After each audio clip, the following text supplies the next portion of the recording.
రంగారెడ్డి జిల్లా శేర్లింగంపల్లి నియోజకవర్గ పరిధిలోని 106 డివిజన్లోని రాజీవ్ గృహకల్పలో ఇండ్ల ముందే చెత్త కుప్పలు, పొరుగులు పడ్డ నీరు కొన్ని నెలల నుంచి డబ్బాల్లో నిల్వ ఉంచడంతో దోమలు వాలిపోయాయని గుర్తించిన శాంటమాలజీ సిబ్బందిని జీహెచ్ఎంసీ అధికారిని తేజస్విని వారంలో 2 సార్లు దోమల నివారణ కోసం స్ప్రే చేయడానికి సిబ్బందిని పంపించి కాలనీవాసులు అపరిశుభ్రంగా ఉండకూడదని, తగిన సూచనలు ఇచ్చి నీటిని నిల్వ ఉంచకూడదని అవగాహన కల్పించారు.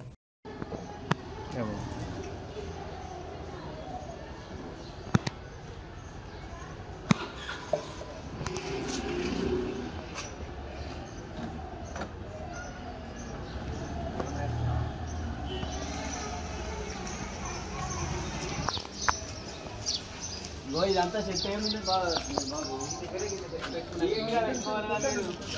ఇంకా గలీజ్గా చేసుకుంటే రోగాలు రావాలి. డెంగ్యూ, మలేరియా, చికెన్ కింద వస్తాయి ఇవన్నీ రోగాలు. మేము కొడతా ఉంటాం, మేము కొట్టి మేము శుభ్రం ఉంది ఇట్లా పెట్టుకునేది. మీకు కొట్టానికి చెప్తున్నావా? అందులో దోమలు ఎట్లా తయారైనాయి? మొత్తం దోమలే ఉన్నాయి అన్న. మీరు మొక్కలు ఉన్నాయి. ఇంకా కొడితే దోమలు వస్తున్నాయి. ఇంకా నీళ్ళు కొట్టి వస్తాయి కదా, ఇవి వస్తున్నాయి కదా. నువ్వు ఇప్పుడే పనికెళ్ళి ఊరికొచ్చి ఆడ కొట్టు అంటానంటే వాళ్ళు బంద్ కలిపోవడానికి కూడా వాళ్ళకి వాటర్ ఇస్తలేరు. ఎవరు నీళ్ళు ఒక జగ్గు నీళ్ళు ఇస్తారు, కొన్ని నీళ్ళు ఇస్తా, బకెట్ ఇస్తా నీళ్ళు.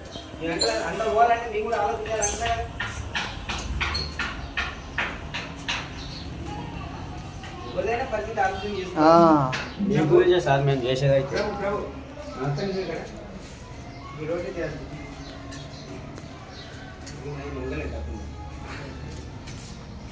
అన్న అక్కడ అక్కడైతే మాత్రం కొట్టాలి, బ్యాక్ సైడ్ మాత్రం కొట్టాలి. చేపలు గీపులు అన్ని వండేసి కాదు, అటువైపు కూడా వేసేసింది. చాలా దారుణంగా చెత్త, చేపలు, మొక్కలు, గిక్కలు, ఆ నీరు మోరి అసహ్యంగా, చూడడానికి కూడా అసహ్యంగా ఉంది. వాసన వస్తుంది. పిల్లలకి దోమలు, జ్వరాలు, మలేరియా ఇవన్నీ వస్తున్నాయి. వాంతులు వీరొస్తున్నాయి. అవే తొక్కునలో అవే తిరగడము. అసలు ఏంటో దారుణం, అసలు అర్థం కావట్లేదు.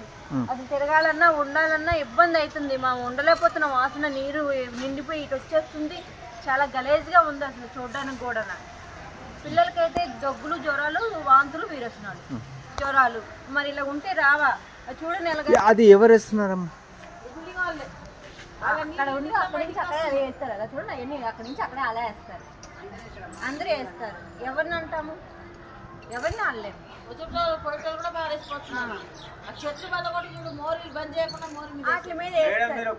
చెత్త వేసినప్పుడు వాళ్ళని ఫోటో తీసి పెడితే అయిపోతుంది కదా. లేస్తుంటారు కదా, ఒక మాట ఏమనుకోకూడదు.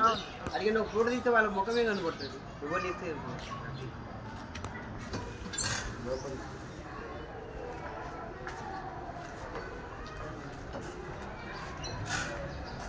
Madam madam